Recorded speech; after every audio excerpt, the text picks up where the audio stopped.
अस्सलाम वालेकुम व्यूवर्स, जैसे कि आप जानते हैं कि हम रोज़ाना की बुनियाद पे आपकी खिदमत में कोई ना कोई रिएक्शन वाली वीडियो लेकर हाजिर होते हैं।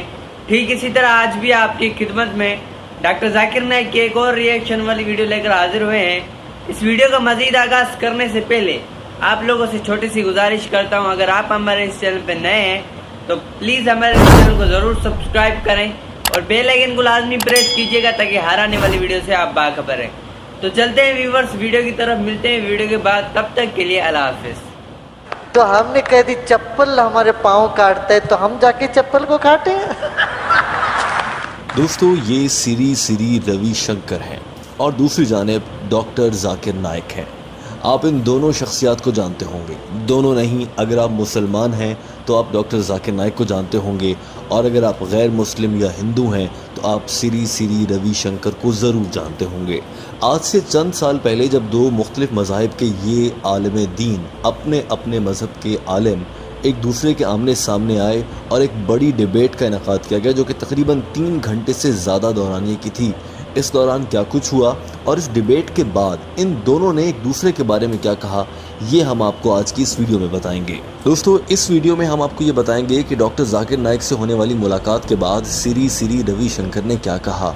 नाउज़ुबिल्लाह, उनके अल्फाज इतने गलीज़ हैं और दिल दुखाने वाले हैं कि हम आपसे इल्तमास करेंगे कि अपने जज्बात पर काबू रखिए और कमेंट करते वक्त अपनी राय देते हुए बुरे अल्फाज इस्तेमाल ना करें, गो के ऐसा करना आपके लिए मुश्किल होगा। दोस्तों, सिरी रविशंकर का मुख्तसर तारुफ ले लीजिए। ये ख़ुद को हिंदू आलिम दीन कहते हैं और मुख्तलिफ इज्तिमात में भी जाते हैं और इनकी बड़ी तादाद में फॉलोअर्स भी हैं। जैसे कि आप जानते हैं कि भारत में हिंदुइज़्म का प्रचार किस तरह से जारी है और हिंदुइज़्म या मुसलमानों से नफ़रत के नाम पर कोई भी आलिम दीन बन जाता है, जैसे सिरी रविशंकर हैं, या कोई भी बड़ा सियासतदान या वज़ीर आज़म बन जाता है जैसे नरेंद्र मोदी हैं। तो दोस्तों, आइए बात करते हैं सिरी रविशंकर कौन है। इनके बारे में आपको ये बता दें कि इनका नाम कोई अच्छे अल्फाज में नहीं जाना जाता है। इनके बारे में भारत से भी इनके खिलाफ आवाज़ें उठती रहती हैं। डॉक्टर जाकिर नाइक से होने वाले मुनाजरे या डिबेट के बाद इस शख्स ने जिस गलीज़ अल्फाज में डॉक्टर जाकिर नाइक को मुखातिब किया है, यकीन जानिए वो दिल को हिला देने वाले और आंखों को शर्मा देने वाले हैं। आइए हम आपको बताते हैं कि इस शख्स ने डॉक्टर जाकिर नाइक के बारे में क्या कहा। मूर्ख आदमी एक ग्लॉसरी पढ़ने वाला, इसमें ये में ये है 10वीं चैप्टर 6वीं श्लोक, 18वीं चैप्टर 5वीं श्लोक, ये सब गिनते जाओ। ये सब दोस्तों, अपनी गुफ्तगू में सिरी रविशंकर ने एक मौके पर डॉक्टर जाकिर नाइक को अपने पाँव का चप्पल कहा और इसके अलावा ये भी कह दिया कि खाना काबा में जहाँ आज तवाफ़ होता है, दरअसल यहाँ पहले मंदिर था। अपने इज्तिमा से खिताब में सिरी रविशंकर ने डॉक्टर जाकिर नाइक के बारे में कहा, मैंने उससे कहा। दोस्तों, आप जानते हैं कि किसी भी शख्स को, इज़्ज़तदार शख्स को मुखातिब करने के लिए यहाँ पर उन्हें ये कहना चाहिए था कि मैंने उनसे कहा, बजाय इसके कि मैंने उससे कहा। यहीं से अंदाज़ा हो जाता है कि ये किस हद तक पढ़े लिखे हैं। दोस्तों, पढ़े लिखने की बात कर लेते हैं। सिरी रविशंकर ये कहते हैं कि उन्होंने किताब लिखी है और दुनिया जानती है कि वो किताबें लिखते हैं। हिंदू मज़हब के फॉलो करने वाले लोग उनकी किताबें शौक़ से भी पढ़ते हैं, मगर उनकी किताब से मुताल्लिक जब डॉक्टर जाकिर नाइक ने उनसे कुछ सवालात कर लिए तो जैसे बिल्ली की दुम पर पैर आ गया हो। सिरी रविशंकर न सिर्फ जवाब देने में नाकाम रहे, बल्कि अपने इज्तिमा में इस खिताब के बाद, डिबेट के बाद, अपने फॉलोअर्स में बैठकर कहने लगे, मैंने जाकिर नाइक को बार बार कहा कि किताब की तरफ क्यों जाता है, मुझसे बात करना। जो सब्जेक्ट है उसमें, और सब्जेक्ट छोड़ के तू क्यों किताब पर जाता है।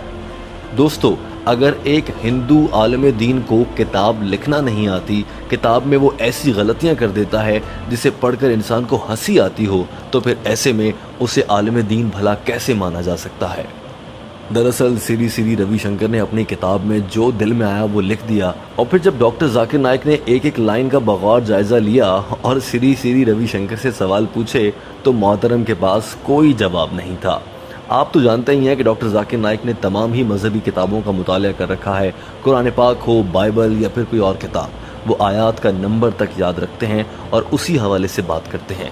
लेकिन श्री रविशंकर डॉक्टर जाकिर नाइक से इस हद तक जेलस हो चुके थे या इस हद तक तंग आ चुके थे कि उन्होंने डॉक्टर जाकिर नाइक की इस खसूसियत पर भी सवाल उठा दिया कि वो आयात का नंबर कैसे याद रख लेते हैं। वो कुरान पाक हो, बाइबल हो या कोई भी मजहबी किताब हो, वो उसको इतनी अच्छी तरह याद कैसे कर लेते हैं, उनका इतना हाफजा अच्छा कैसे है।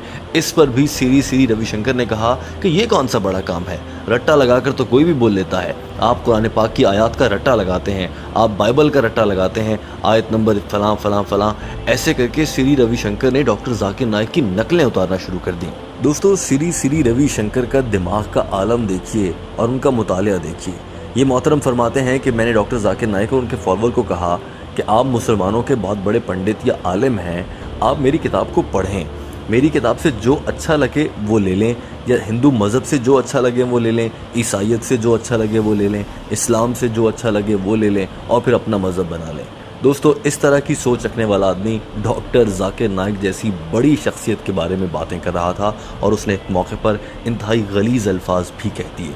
हम कुछ कहे, वो कुछ कहे, ये कुछ कहे कि हमने कहा हाँ भाई तुम ही बड़े, बहुत बड़े विद्वान हो, तुम ही बड़े मूर्ख शिखामणि हो, रख लो इसे आदमी से, हम वाद विवाद में क्यों पड़ते। और तो और इस शख्स ने यह भी कहा कि मुझे जानबूझकर डॉक्टर जाकिर नाइक के साथ ऐसी बातों में उलझाया गया कि हमारी लड़ाई हो जाए, और मैंने भी उस मौके पर यह कह दिया तुम तो बहुत बड़े आलिम हो, तुम्हें ही सब कुछ मालूम है, हमें तो कुछ मालूम ही नहीं। दोस्तों, ये बात श्री रविशंकर ने तंजिया अंदाज में कही। दोस्तों, इस मौके पर श्री रविशंकर ने डॉक्टर जाकिर नाइक पर एक बड़ा इल्ज़ाम भी लगाया। उन्होंने कहा कि डॉक्टर जाकिर नाइक हमारी गुफ्तगू की कैसेट्स और ऑडियो रिकॉर्डिंग को काट कर वो हिस्सा जहां पर मैंने अच्छी बातें की हैं उन्हें काट कर डॉक्टर जाकिर नाइक अपने डिफरेंट चैनल्स पर फैला रहे हैं। दरअसल ये बहुत बड़ा झूठ था। आज भी इंटरनेट पर मुख्तलिफ मकामात पर अंग्रेज़ी ज़बान में होने वाला ये मकालमा मौजूद है। हम बहुत जल्द आपके लिए उसकी डबिंग भी लाएंगे और उस मकालमे में देखा जा सकता है कि किसी मौके पर श्री रविशंकर की कोई बात नहीं काटी गई है। अलबत्ता डॉक्टर जाकिर नाइक के बयान के कुछ हिस्से ज़रूर काट दिए गए थे, जो कि भारत में अक्सर देखा जाता रहता है। अफसोस की बात तो ये है कि श्री रविशंकर ने इस मौके पर डॉक्टर जाकिर नाइक को निकम्मा आदमी भी कह दिया। इतना निकम्मा आदमी। श्री रविशंकर ने अगली ही सांस में कहका लगाया और बोले, अगर चप्पल हमारे पाँव को काटता है तो क्या हम जाकर चप्पल को काटेंगे। यानी उन्होंने डॉक्टर जाकिर नाइक को अपने पाँव की जूती करार दिया और कहा कि जैसे जूती मेरे पाँव को तंग कर रही थी तो मैं अब जूती के मुंह नहीं लग सकता, मैंने उसको नज़रअंदाज किया। दोस्तों, इस मौके पर वहाँ पर मौजूद हिंदू फॉलोअर्स तो तालियां बजाने लगे, लेकिन श्री रविशंकर के चेहरे पर नज़र आ रहा था कि वो झूठ बोल रहे हैं और अपने फॉलोअर्स को एक बार फिर से गुमराह कर रहे हैं। दोस्तों, श्री रविशंकर ने काबा के लिए क्या अल्फाज इस्तेमाल किए वो आपको उन्हीं की ज़बानी बताते हैं कि उन्होंने क्या कहा।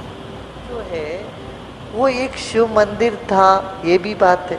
तो मैंने लिखा काबा की जो परिक्रमा करते हैं 7 बार, ये वही पद्धति है जैसे परिक्रमा उसको पूजते हैं। वो बोलता है उसको पूजते नहीं है, ये गलत लिखा है। अरे भाई, पूजते नहीं हो तो उसको सम्मान क्यों देते हो? सम्मान देना है तो पूजा है। काबा जो है वो भी पहले एक शिव मंदिर था। और तो और इस शख्स ने ये भी कहा कि काबा के गिर्द जो 7 चक्कर लगाकर तवाफ़ किया जाता है, दरअसल वो हिंदुओं की रस्म है और उस मौके पर इंसान दरअसल भगवान को मुखातिब कर रहा होता है।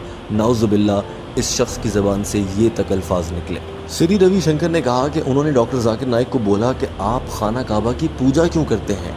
तो जवाब में डॉक्टर जाकिर नाइक ने ये कहा बकौल श्री रविशंकर कि हम पूछते नहीं, हम तो सिर्फ घूमते हैं। ये कहकर भी उन्होंने इस्लाम का मजाक उड़ाया और हॉल में बैठे हिंदू एक बार फिर हंसने लगे। श्री रविशंकर ने शेखी बिखारते हुए ये भी कहा कि जाकिर नाइक में इतनी अकल है कि वो ये समझते हैं कि जैसे खरगोश के भी 3 सींग हों।